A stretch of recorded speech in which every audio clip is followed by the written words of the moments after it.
So welcome back to our channel, ang inyong kasis, Gwen Angel. For today's video mga kasis, so hindi po tayo mag-unboxing ngayon, hindi po tayo mag-review. So itong video po na to ay para pa rin sa mga pet. Dahil nga mga kasis, meron po tayong na-rescue na dog. Habang naglalakad po ako, galing po ako ng dentist, and then nakita ko po siya. That time, uwian po ng mga estudyante, and then ang dami po sasakyan dun sa street na yon. And then, alam nyo, yung buti na lang may humps, and then may tricycle bago yung kotse. Nakita ko yung tricycle, doon ko po nakita yung dog. Maliit lang po siya, parang ganito lang po siya kaliit, ganito lang siya kataas. Pero meron po siyang mga galis. May balahibo siya pero lagas-lagas. Pero maliit lang po talaga yung dog. And then, yung kasunod na sasakyan is Fortuner na. So, napatili ako kasi akala ko masasagasaan yung dog. Pero that time, tinext ko yung pinsang ko na sundin niya ako doon kasi para makuha namin yung dog. So, nagintay ako naman more than 30 minutes habang naglalakad. Wala na doon yung dog, doon sa area. So, hinanap sa kabilang street na, di ba? Sa kabilang street na, and then, nakuha namin yung dog. Pero yung una kasi, umaangil yung dog, baka mangagat. Siyempre, hindi pa namin alam kung usually, siyempre, may rabies siya. Pero hindi pa namin alam, baka mamaya, makagat si Emily ng aso. Buti na lang, meron siyang dalang dog food. So, napaamon niya yung dog, sumama sa kanya. May mga tumulong naman.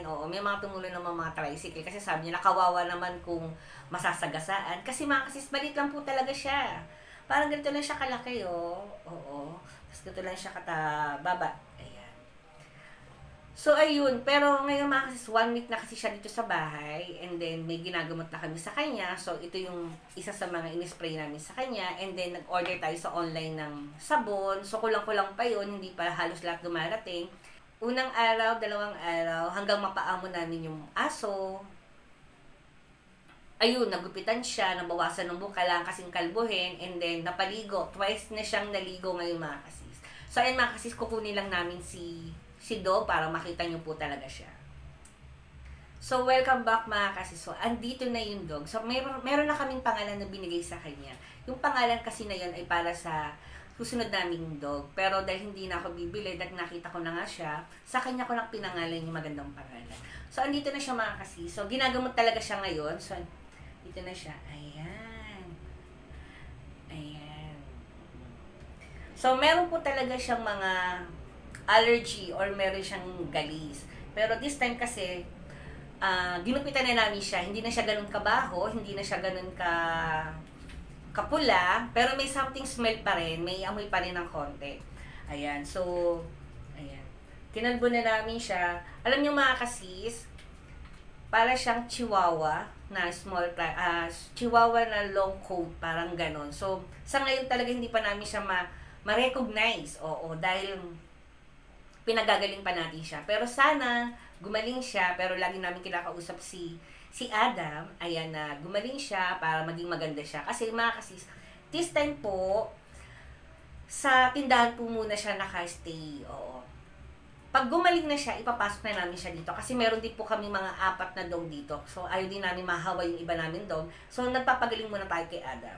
So, ayan. So, meron kaming extra collar. Ayan. So, medyo may balahibo na. Pero matigas pa yung parte yan mga sis. So meron pa mga sugat-sugat, pero at least nabawasan na yung mga kate, kasi kung wala siyang collar, lahat po yan makakalmot niya. So this time, may ano na siya, may ganito para hindi lahat masugatan. So ayan, so ito na siya. So wala lang masyadong mga pula sis. So okay na yun do. So 1 week na siya. Then, ipapakita ko sa inyo yung itsura niya nung una namin siyang na-rescue.